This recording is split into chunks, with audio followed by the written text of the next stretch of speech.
Thiruvananthapuram Kallambalam MDMA കേസിൽ cinema മേഖലയിലെ അന്വേഷണത്തിന് പ്രത്യേക സംഘം കൊച്ചി കേന്ദ്രീകരിച്ച് അന്വേഷണത്തിന് മറ്റൊരു സംഘത്തെ ചുമതലപ്പെടുത്തി. മുഖ്യപ്രതി സഞ്ജുവിൻ്റെ ഫോണിൽ നിന്ന് സിനിമാ മേഖലയിലെ ചിലരുടെ വിവരങ്ങൾ ലഭിച്ചു. 24 പ്രൈം ടൈം ബ്രേക്കിംഗുമായി മനീഷ് മഹിവാൽ തിരുവനന്തപുരത്ത് ചേർന്നു. മനീഷ്, ഇത്തരം ലിങ്കുകൾ ലഭിച്ചത്, ഈ ലിങ്കിന് അപ്പുറത്ത് നിൽക്കുന്ന ആളുകൾ ഈ ലഹരിമരുന്നുകൾ ഉപയോഗിക്കാനുള്ള ശ്രമം നടത്തിയെന്നാണോ, ഉപയോഗിച്ചെന്ന് പോലീസ് സംശയിക്കുന്നവരാണോ?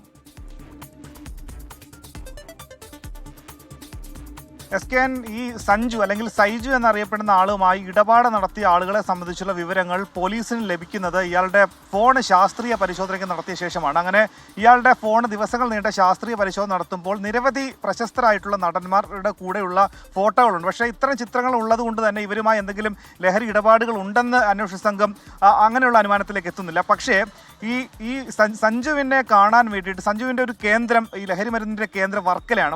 വർക്കല കേന്ദ്രീകരിച്ച് ഇയാൾക്ക് ഒത്തിരി ബിനാമി റിസോർട്ടുകളൊക്കെ തരുന്നുണ്ട്.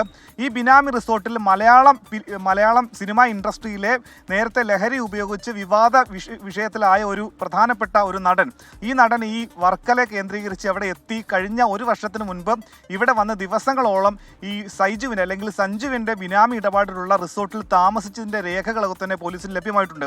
ഇത് ലഹരി ഉപയോഗത്തിന് വേണ്ടിയിട്ടാണെന്നാണ് പോലീസ് സംശയിക്കുന്നത്. പക്ഷേ പോലീസിന് ഇത് സംബന്ധിച്ച് ഒരാളെ കേസിൽ പ്രതിയാക്കണമെങ്കിൽ അയാളുടെ കയ്യിൽ നിന്നും പ്രത്യേകം ഈ വസ്തു പിടികൂടുക, ലഹരി വസ്തു പിടികൂടുന്ന റിക്കവറി ഉണ്ടായിരിക്കുന്നത്. ഇയാൾ മുൻകാലങ്ങളിലൊക്കെ തന്നെ ഉപയോഗിച്ചിട്ടുണ്ടെങ്കിൽ കൂടി പോലീസിന് കേസിൽ പ്രതിയാക്കുക സാങ്കേതികപരമായി തന്നെ ചില വിഷയങ്ങളും പരിമിതികളും ഉണ്ട്.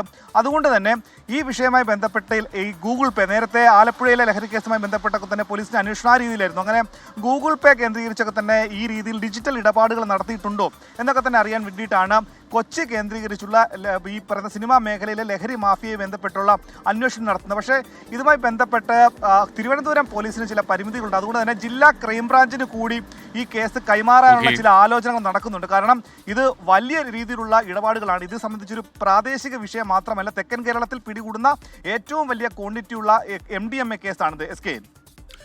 മനീഷ് മഹിവാലാണ് വിവരങ്ങൾ നൽകിയത്.